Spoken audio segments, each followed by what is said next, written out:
Imagina só você, um adolescente na sua escola, e de repente você começa a avistar que alguns passarinhos viraram pedra.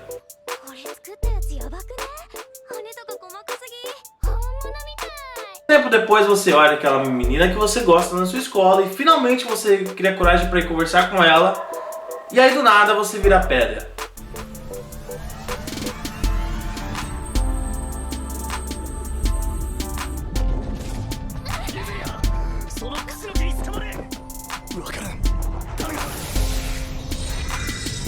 Interessado? Vamos te apresentar hoje o anime Dr. Stone, depois da vinheta.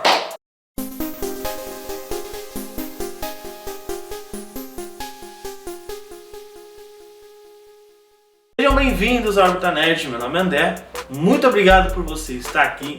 E nesse vídeo nós iremos falar de Dr. Stone, um anime que acabou nesse mês de dezembro, falar do anime. Muitas vezes para você que ainda não conhece ou que está ouvindo falar, mas ainda não assistiu, vou tentar falar dele aqui de uma forma que você consiga entender bem, beleza?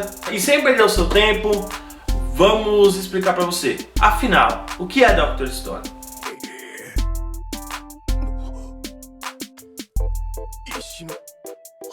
Bom, Dr. Stone é um anime publicado pela Shonen Jump que teve o seu auge no ano passado, quando ganhou um prêmio lá no Japão como se fosse o Oscar dos mangás. E quando foi anunciado que viria o anime, que começou agora em julho de 2019, muita gente entrou no hype porque o mangá era incrível. Uma proposta diferente, porque vários animes que nós temos hoje, como o próprio Kimetsu no Yaiba, Dragon Ball Super, que não é de hoje, já acabou, né, mas só pra você entender o raciocínio, vários outros animes que nós conhecemos pra cá, você já espera aquele mundo um pouco mais fantasioso, com lutas, poderes, magias, talvez uma história muito boa, e você espera cenas de luta, animais, mitagem de personagens, e aqui o Dr. Stone é diferente. Ele é um anime que retrata pessoas normais, mas que tem um evento que ninguém sabe explicar o que é. No primeiro episódio, você tem ali os personagens, que nós já vamos falar sobre eles, e você tem ali conflitos de adolescente no meio do colégio, ali no ensino médio. Que geralmente você tem sempre aquela menina que você gosta, mas às vezes você não tem coragem de falar com ela. Você tem ali a questão de você crescer das ambições daqueles personagens pro futuro deles, que já tá chegando. E aí do nada, simplesmente do nada, você descobre uma luz verde e essa luz verde começa a transformar o mundo inteiro em pedra.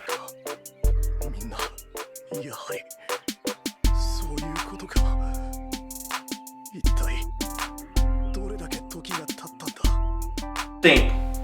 3.700 anos no futuro você desperta. E aí você desperta e você descobre que além de o mundo inteiro estar pedra, a natureza cresceu. E aí que a gente vai entrar na segunda parte do vídeo, que é a ambientação e os personagens.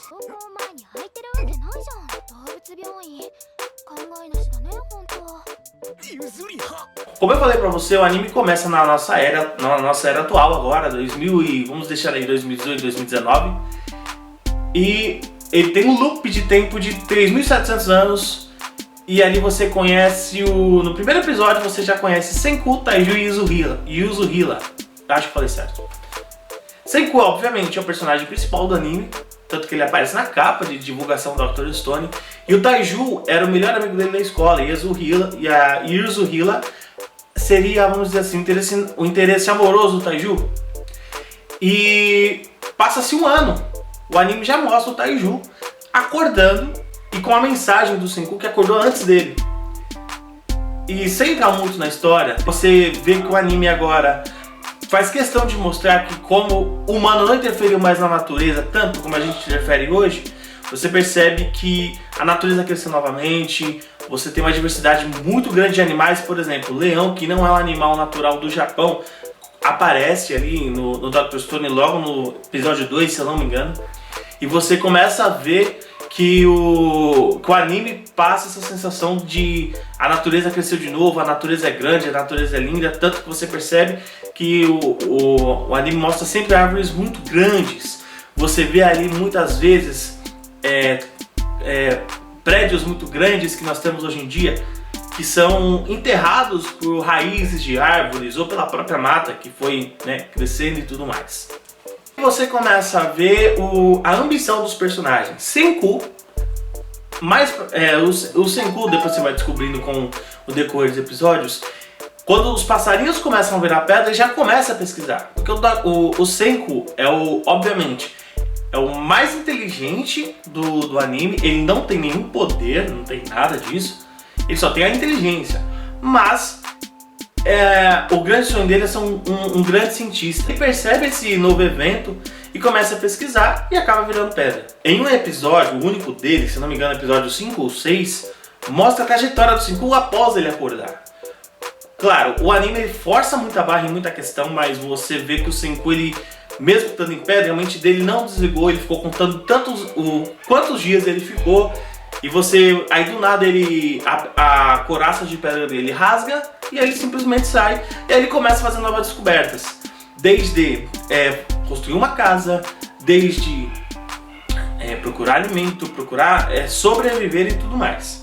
E o anime tem uma via cômica muito presente. Porque nesse episódio, toda vez que o Senku tá construindo alguma coisa, tá descobrindo alguma coisa nova pra fazer, mostra um macaco ali olhando pra ele com uma cara de que esse macaco brilhante tá fazendo. Então, e a ambição do Senku já é mostrada pra gente nesses episódios. A ambição dele é basicamente reconstruir a humanidade e passar todo o nosso desenvolvimento nos últimos 2.000 anos em questão tecnológica para esses novos humanos. O outro polo em Apuro, Senku e Taiju se vê cercado por leões. Aí eles despertam Tsukasa, que era o adolescente mais forte do ensino médio, já era famoso nos tempos modernos que vivemos hoje.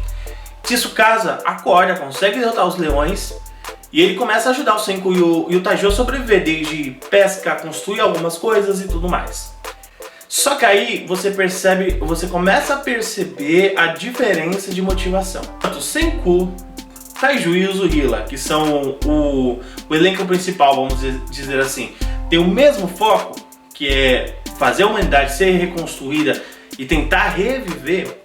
Tsukasa é diferente. Ele quer montar uma nova humanidade livre dos adultos, só com jovens, fazer um mundo, vamos dizer assim, imaculado, como ele fala, onde as pessoas não vão ser tão afetadas pelo dinheiro, onde as pessoas não vão buscar poder, e sim a igualdade, que tudo seja distribuído igualmente, que todos possam crescer e todos tenham o mesmo peso. Em um dado momento, no primeiro arco do anime, você já mostra o Tsukasa querendo matar o Senku, que ele percebe que com o Senku com o Senku ali do lado dele, com a ambição do Senku de reviver a humanidade, de trazer toda aquela a parte moderna da sociedade de volta, o Tsukasa percebe que isso não serviria para o que ele quer e tenta matar o Senku. Por isso, você percebe que esses animes, você percebe que esses personagens se separam.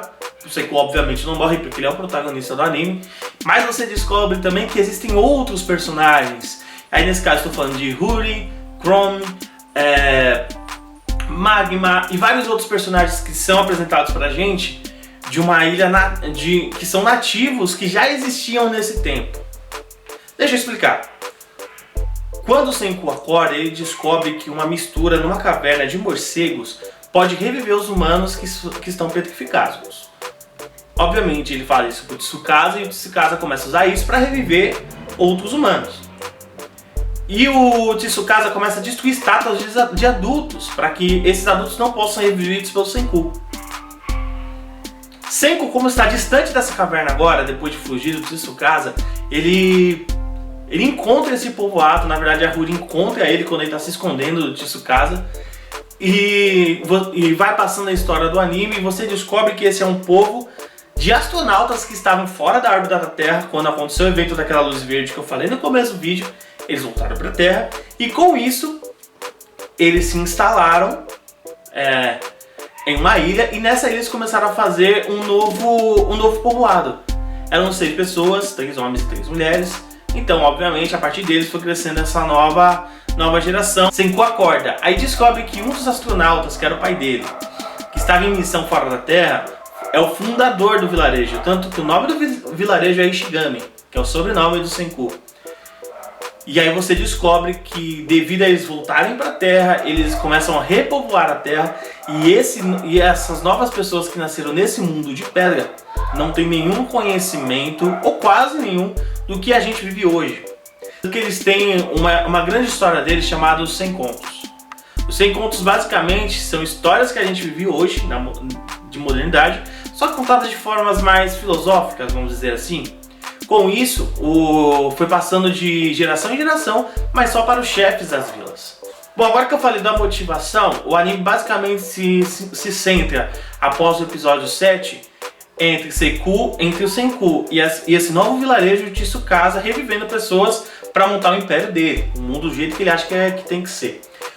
O anime então se centra no Senku fazendo descobertas, descobrindo novos minerais e ensinando para esse povo que não conhece nada de tecnologia o que a gente vive hoje.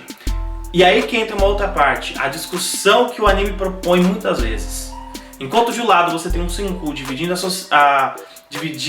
a sabedoria dele que ele tem, dividindo aí a parte da ciência que ele conhece, que ele pesquisa, para esse novo povo, fazendo esse povo crescer, fazendo esse povo descobrir eletricidade, descobrir uma máquina de algodão doce, lamen, enfim, várias coisas que para nós é corriqueiras, mas para eles não é. E descobrir até fogueira, por exemplo. Do outro lado você tem o Tsukasa, que é um império onde você tem aquela sensação que a qualquer momento pode ter uma guerra. E enquanto no vilarejo você tem pessoas se ajudando para fazer todo mundo prosperar. E basicamente o anime coloca, não vou lembrar se é episódio 17 ou 18 agora, de um lado socialismo, de outro lado capitalismo, e discute isso de forma indireta, mas discute. Mas o anime deixa bem claro, os dois querem que a humanidade vá para frente. Só que um é muito extremista, um quer simplesmente, não quero mais adultos porque os adultos estragaram o mundo, e o outro fala, não, eu quero rever todo mundo, eu quero que a humanidade seja reconstruída de novo, eu não quero que os 2000 anos de descoberta sejam perdidos. São duas pessoas que querem a mesma coisa, só que o meio para chegar nesse fim são diferentes.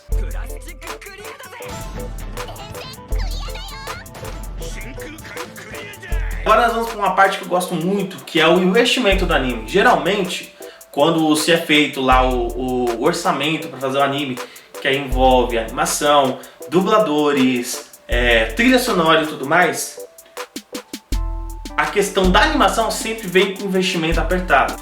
Então a direção do anime, o cara que está dirigindo o anime, ele sempre escolhe quais os momentos chaves para que você tenha um investimento maior para criar um clima melhor para aquela cena. E em vários animes shonen, você tem esses momentos de mais recursos voltados para cenas de luta, para momentos do personagem principal se levantar e ter aquele alto de protagonismo. Aqui no Dr. Stone é diferente. Você tem cenas de luta, porque esse pessoal do vilarejo é guerreiro, e o Tsukasa também é. Então você tem algumas cenas de luta, mas são quadros parados. O maior investimento deles é no clímax. Por exemplo, em um episódio, tem uma personagem, uma criança chamada Suika, que ela não enxerga direito, né? E o Senku consegue fazer um óculos para ela. Na verdade é um vidro que ele coloca no meio de uma melancia, não lembro agora a fruta. Coloca no meio dessa fruta, ela faz um buraquinho e consegue enxergar melhor. E você percebe a trilha sonora, a animação nessas partes chaves, que é o Senku conseguindo resolver os problemas desses personagens. Você percebe que eles colocam mais investimento ali. Que todo o clímax, toda a animação, todo o clima da cena, eu acho válido. Porque nem de shonen vive o mundo dos animes. Óbvio, né? O anime tem muito dessa questão da veia de comédia, como eu falei. Então você percebe muitas vezes o Senku associando muitas coisas a videogame, enquanto ele tá ali falando com o povo, e até algumas coisas lembram bastante videogame, né? Por exemplo, quando ele tá na mansão da caverna, que ele tem que escolher alguém para acompanhar ele, o Chrome, que é o parceiro dele na ciência lá do povoado. Aparece como se fosse uma tela de você escolher um personagem no jogo de luta, e ele vai escolhendo quem. E o anime trabalha bastante essa veia de comédia. Mesmo em momentos mais sérios, o anime dá uma quebrada ali pra comédia, eu acho sensacional. Bom, galera, é isso. Espero que vocês tenham gostado. Minha recomendação é que você assista Dr. Stone, está disponível na Crunchyroll. E foi anunciada ontem, né, no caso dia 12 de dezembro, foi anunciada a segunda temporada, que deve chegar ano que vem. Que no final do anime vai haver uma guerra entre o Reino da Ciência, que é o Senku, e o vilarejo, o Império de Tsukasa. O Tsukasa entende que ele precisa matar o Senku e toda a invenção dele para poder fazer a humanidade do que ele pensa que é certo. Então a Stone Wars, né, a Guerra de Pedra, vai ter uma continuação na segunda temporada e eu estou muito hypado para assistir. Se você gostou do vídeo, galera, eu vou pedir um favor para você, ó, deixa o like aqui, se inscreve no canal, compartilha esse vídeo com aquele seu amigo ou amiga que gosta de animes, ok? Não se esqueça, nós temos páginas no Facebook, no Instagram e no Twitter. E vale lembrar, nossos vídeos sempre saem toda sexta às 18 horas. E quando dá, quando a gente consegue, a gente posta outro vídeo durante a semana. Geralmente esses outros vídeos adicionais saem de quarta ou terça, ok? Muito obrigado por você que ter assistido o vídeo até aqui e valeu!